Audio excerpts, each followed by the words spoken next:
السلام علیکم، بسم اللہ الرحمن الرحیم۔ حضرت عبد المناف کے 5 بیٹے تھے، وہب، عبد شمس، ہاشم مطلب اور نوفل۔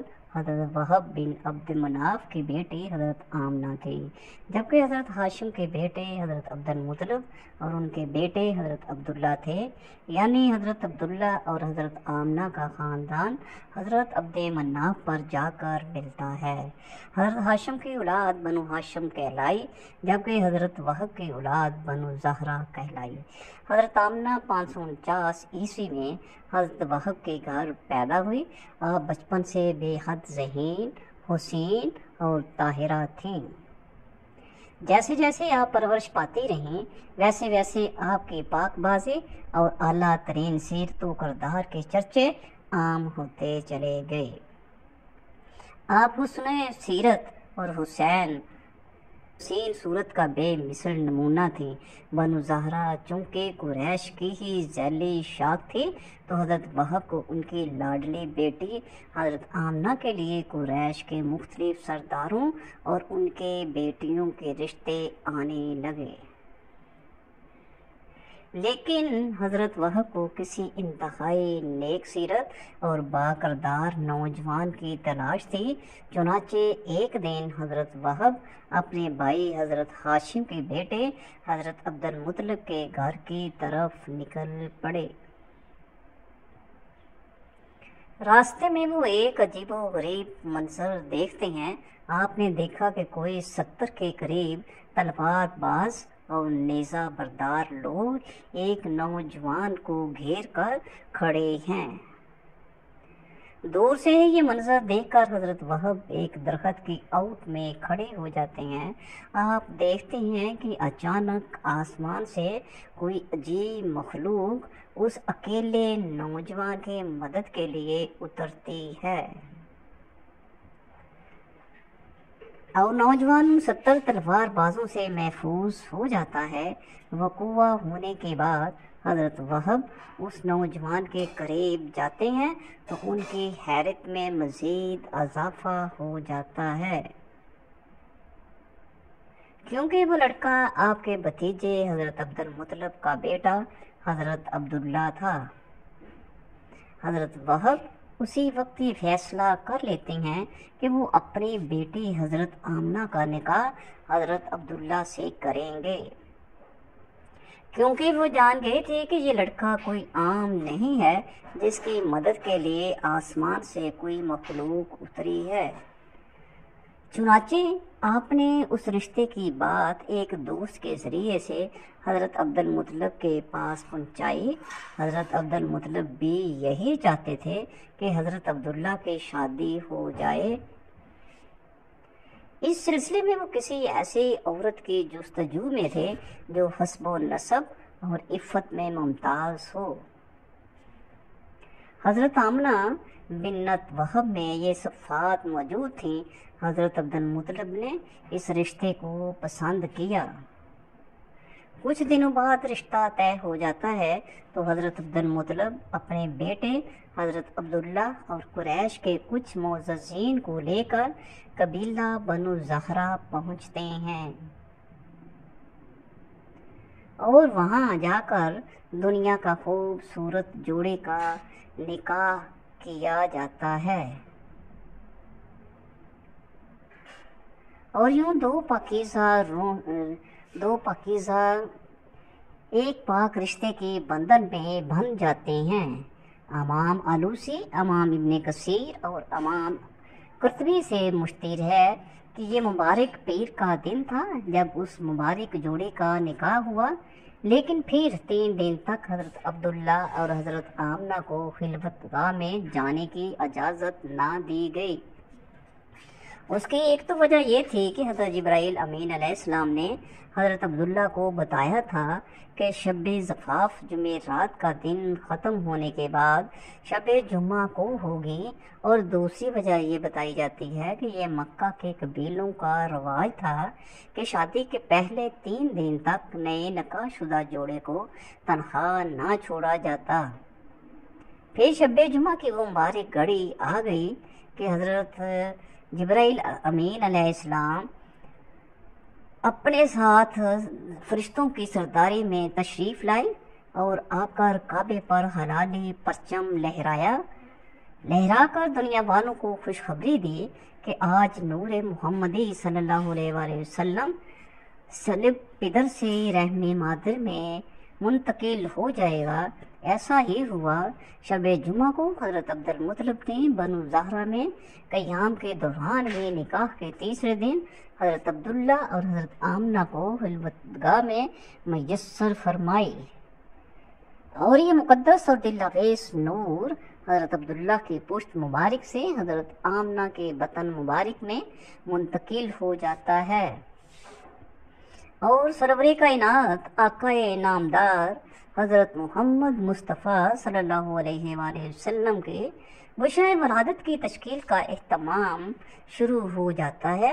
اسی رات ابلیس لائن کا تخت الٹ گیا اور یہ مردود بارگاہ الہی میں 40 دن بحر و بر میں مارا پھرتا رہا، اور فرتے غم و کثرت غیظ و غضب میں سیاہ و سوختہ ہو کر کوہ ابو قبیس کے دامن میں آ کر رونے لگا۔ حضرت ابن عباس رضی اللہ تعالی عنہ سے یہ روایت سند صحیح کے ساتھ روایت ہے کہ جس رات نور محمدی صلی اللہ علیہ وآلہ وسلم حضرت آمنہ کے سپرد ہوا، اس کے تمام کہنوں کو اطلاع ہوئی اور وہ ایک دوسرے سے مشورے کرنے لگے۔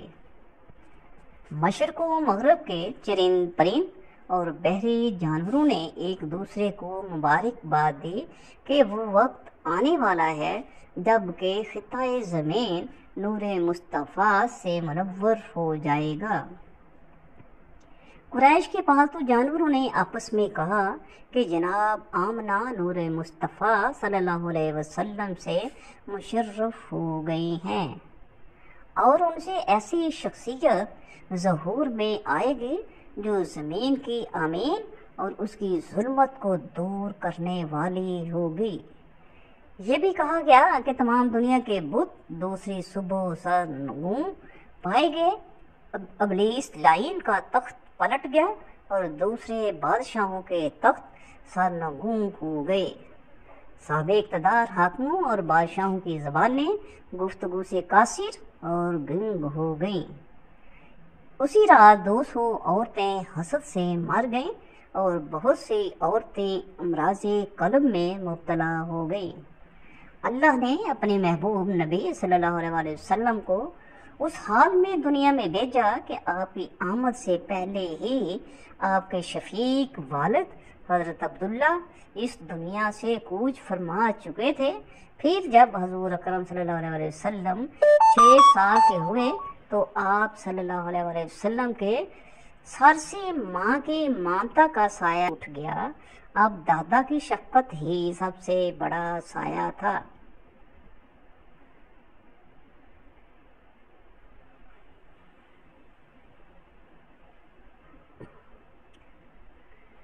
اور دادا اپنے اس یتیم پوتے کا بے حد خیال رکھتے۔ وہ ان کی نیند اور راحت، خوراک اور لباس کا اس قدر خیال رکھتے تھے کہ دیکھنے والے حیرت میں ڈوب جاتے۔ آپ صلی اللہ علیہ وسلم کو دادا سے اتنی محبت اور شفقت ملی کہ آپ صلی اللہ علیہ وسلم نے کبھی والد اور والدہ کی کمی محسوس نہ کی۔ ناظرین، یہ اسی دور کی بات ہے کہ جب 70 سال بعد یمن کو سیف خمیری نے حبشیوں کے قبضے سے چھڑا کر وہاں پر اپنی حکومت قائم کی۔ سیف خمیری کی اس کامیابی سے پورا عرب خوش تھا۔ اس کی بڑی وجہ یہ تھی کہ یہ حبشی ہر طرح سے مکہ والوں سے دشمنی مول لیتے تھے، اور یہی وہ حبشی تھے جنہوں نے ابرہ کا ساتھ دیا جب اس نے مکہ پر حملہ کیا تھا۔ خیر مکہ سے ایک وفد یمن کے نئے بننے والے بادشاہ سیف خمیری کو مبارکباد دینے کے لیے روانہ ہوا۔ اس لشکر کی قیادت نبی کریم صلی اللہ علیہ وآلہ وسلم کے دادا جان حضرت عبد المطلب کر رہے تھے۔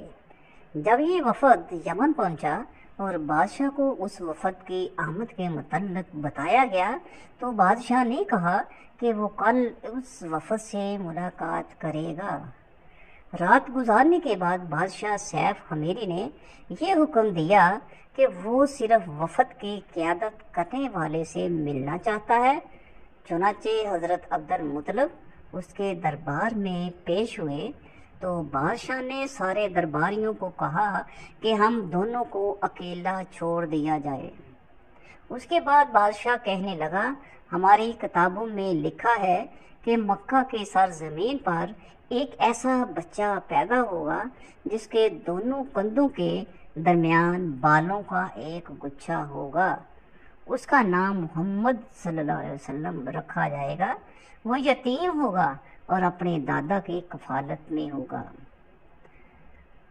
اور ہمارے علماء کے مطابق یہی وہ وقت ہے۔ کیا آپ نے ایسا بچہ دیکھا ہے؟ حضرت عبد المطلب فرمانے لگے، ہاں میرے پوتے میں یہ سب خصوصیات موجود ہیں۔ بادشاہ کہنے لگا، بے شک میں یہ سب جانتا ہوں کیونکہ میرے جاسوس مکہ میں موجود ہیں۔ میں یہ بھی جانتا ہوں کہ وہ بچہ کوئی عام نہیں ہے۔ اور آپ بھی یہ جانتے ہیں کہ بادشاہ مزید کہنے لگا کہ اگر مجھے یہ ڈر نہ ہو کہ اس بچے کے سبھی دشمن ہو جائیں گے تو میں ابھی سے آپ کی اور اس بچے کی عظمت کا اعلان کر دیتا۔ اس کے بعد بادشاہ نے سارے وفد سے ملاقات کی، سب کو بہت عزت دی اور ڈھیر سارے انعامات، ہیرے جواہرات اور 1000 اونٹ دے کر ان کو روانہ کیا، اور ساتھ میں بتا دیا کہ یہ سب تمہارے سردار عبد المطلب کی خوش اخلاقی کی وجہ سے ہے۔ بس جب یہ قافلہ مکہ پہنچا تو ہر طرف دھوم مچ گئی کہ حضرت عبد المطلب کی بادشاہ نے بہت عزت کی ہے کہ اور انہیں اپنی سرحد تک خود چھوڑ کر گیا۔ اس واقعے کے بعد سے حضرت عبد المطلب کا مکہ میں رعب پہلے سے بھی زیادہ ہو گیا۔ بے شک اس واقعے سے پہلے بھی خاندان نبوی مکہ میں بہت عزت والا تھا، لیکن اس واقعے کے بعد مکہ کے لوگ حضرت عبد المطلب کے رعب تلے دب گئے۔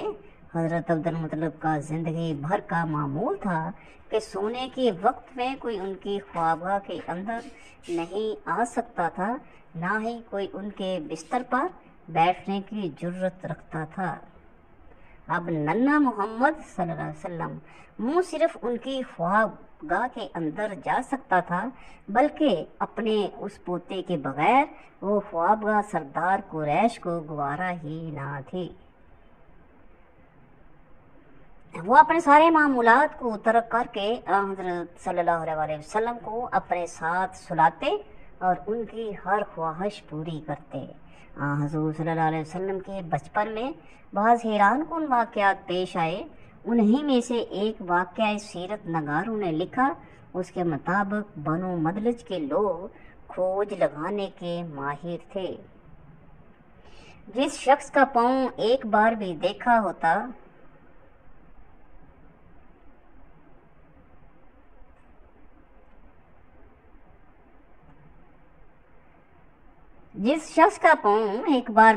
ہوتا زمین پر اس کے نقوش پا دیکھ کر وہ فوراً پہچان لیتے تھے کہ یہ اسی کے نقوش ہیں۔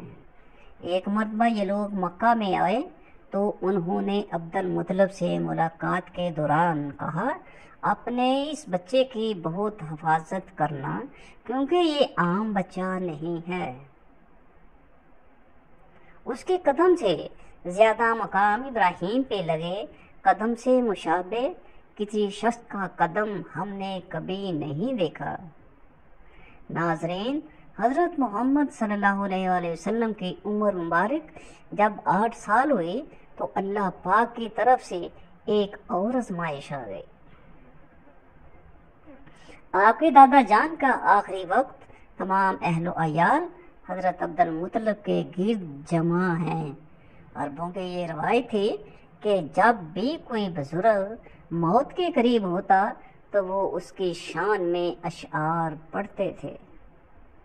اس لیے سب اپنے اپنے اشعار پیش کر رہے تھے۔ حضرت عبد المطلب کی آنکھیں نقاہت کی وجہ سے بند ہو رہی تھیں۔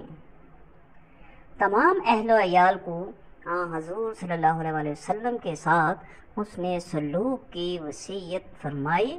خصوصی طور پر حضرت ابو طالب کے ہاتھ میں حضور نبی کریم صلی اللہ علیہ وسلم کا ہاتھ دے کر فرمایا، اے میرے بیٹے سن لے اور یہ ذہن نشین کر لو کہ یہ کوئی عام نہیں بلکہ اللہ کا خاص بندہ ہے، جس کے قدم کے نشان ہمارے جد امجد ابراہیم کے قدموں کی تصویر ہیں۔ اب میرا بیٹا تمہاری تحویل اور کفالت میں ہوگا، اس کا خاص خیال رکھنا۔ سبھی خاندان والے سن رہے تھے اور غم سے نڈال تھے۔ اللہ تعالیٰ نے حضور صلی اللہ علیہ وسلم کی مدد فرمائی اور ان ظالموں کی سازشوں کو ناکام کر دیا۔ مکے کے کافروں نے بیچارے کمزور مسلمانوں کو اپنا نشانہ بنایا اور ان کو تڑپا تڑپا کر دل کی بھڑاس نکالنے لگے۔ اس کام میں مکہ والے تنہا نہ تھے بلکہ بہت سے دوسرے قبیلے والے بھی ان کا ساتھ دیا کرتے تھے۔ دن بدن ان کے ظلم و ستم بڑھتے ہی جا رہے تھے۔ ان میں کچھ ایسے بھی بے رحم تھے کہ جن کے سینوں میں دل ہی نہیں تھا بلکہ پتھر کے ٹکڑے تھے۔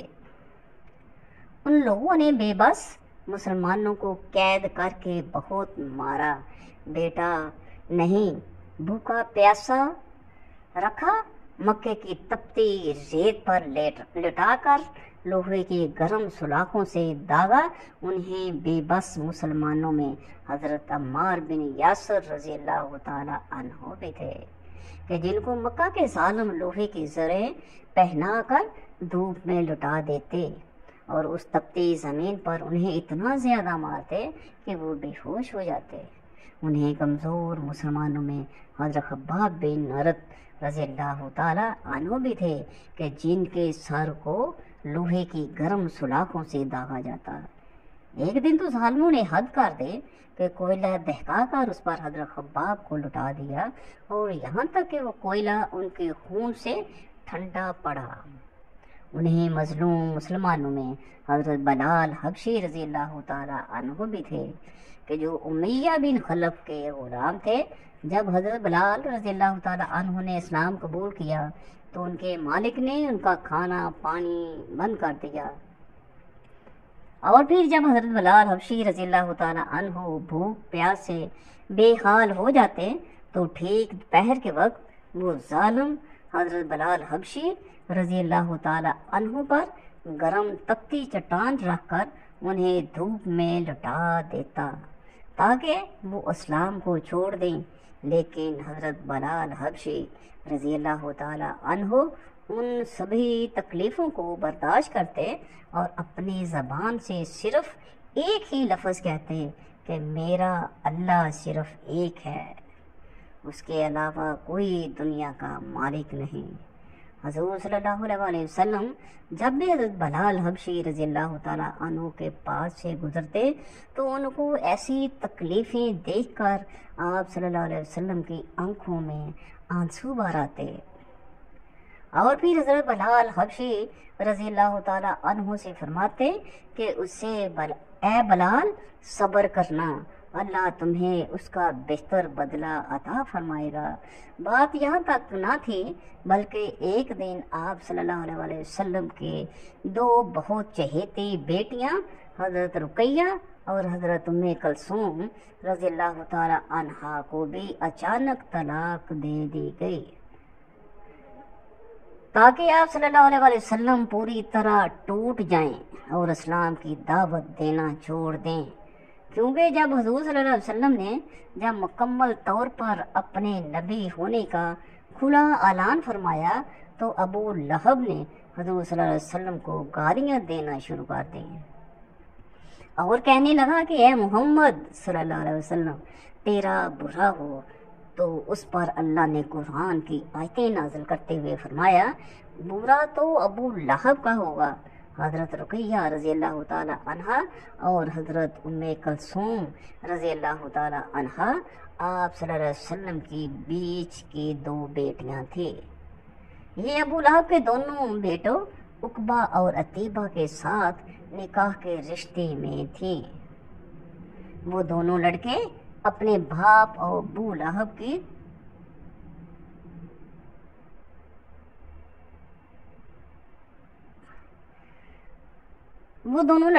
اپنے باپ ابو لہب کی طرح بے رحم انسان تھے اور اسلام کے کٹر دشمن تھے۔ حضور صلی اللہ علیہ وسلم کی ان دونوں بیٹیوں کا نکاح تو ابو لہب کے لڑکوں سے ہو گیا تھا، لیکن ابھی تک رخصتی نہیں ہوئی تھی۔ چنانچہ ایک زمانے تک ابو لہب کے ان دونوں لڑکوں نے حضور صلی اللہ علیہ وسلم کی لڑکیوں کے ناک میں دم کیسے رکھا اور کڑوی کڑوی باتوں سے ان کے دل چھیدتے رہے، لیکن بد نصیب ابو لہب کو اس سے بھی سکون نہ ملا، اور آخر ایک دن اپنے لڑکوں سے کہنے لگا کہ اگر تم محمد صلی اللہ علیہ وسلم کی لڑکیوں کو طلاق نہیں دو گے تو تم پر میرا گھر حرام ہے۔ باپ کے حکم پر یہ دونوں لڑکے حضور صلی اللہ علیہ وسلم کے پاس پہنچے۔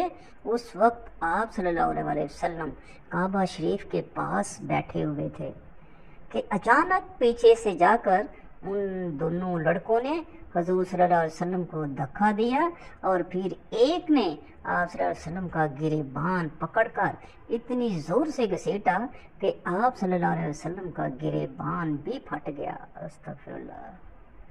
بہت ساری احادیث مبارکہ میں روایت ہے کہ اس شب کو عالم ملکوت میں ندا کی گئی کہ سارے جہان کو انوار قدس سے منور کرو، اور زمین و آسمان کے تمام فرشتے خوشی اور مسرت میں جھوم اٹھے، اور دروغہ جنت کو حکم ہوا کہ فردوس سے اعلیٰ کو کھول دے اور سارے جہان کو خوشبوؤں سے معطر کر دے، اور زمین و آسمان کی ہر طبقہ اور ہر مقام میں خوشخبری سنا دے، اور ایسا کیوں نہ ہوتا کہ تمام خیرات و برکات، کرامات و سعادات اور انوار و اسرار کا مصدر اور مبدع خلق عالم اصل اصول بنی آدم کے اس عالم میں تشریف آوری کا اور اس کے ظہور کا وقت قریب آ پہنچا ہے۔ یقیناً تمام جہان والوں کو منور و مشرف اور مسرور ہونا چاہیے۔ ناظرین، معجزہ تو دیکھیے کہ حضرت آمنہ کے بطن اقدس سے رسول اللہ صلی اللہ علیہ وسلم کے سوا اور کوئی فرزند پیدا نہ ہوا، اور نہ ہی حضرت عبداللہ سے حضور کے سوا کوئی اور فرزند پیدا ہوا۔ سبحان اللہ۔ دیکھیے، اللہ پاک نے اپنے اس پیارے محبوب کے لیے یہ کائنات سجائی، تو پھر ان کی ولادت پر بھی بے شمار معجزات رونما ہوئے۔ اللہ تعالی ہمیں نیک کاروں میں شامل فرمائے اور ہمارا خاتمہ بالایمان فرمائے۔ اللہ تعالیٰ مجھے اور اس ویڈیو کو سننے والوں کو اللہ تعالیٰ کے حکم اور حضور پاک صلی اللہ علیہ وسلم کی سنت کے مطابق چلنے کی توفیق عطا فرمائے۔ آمین ثم آمین۔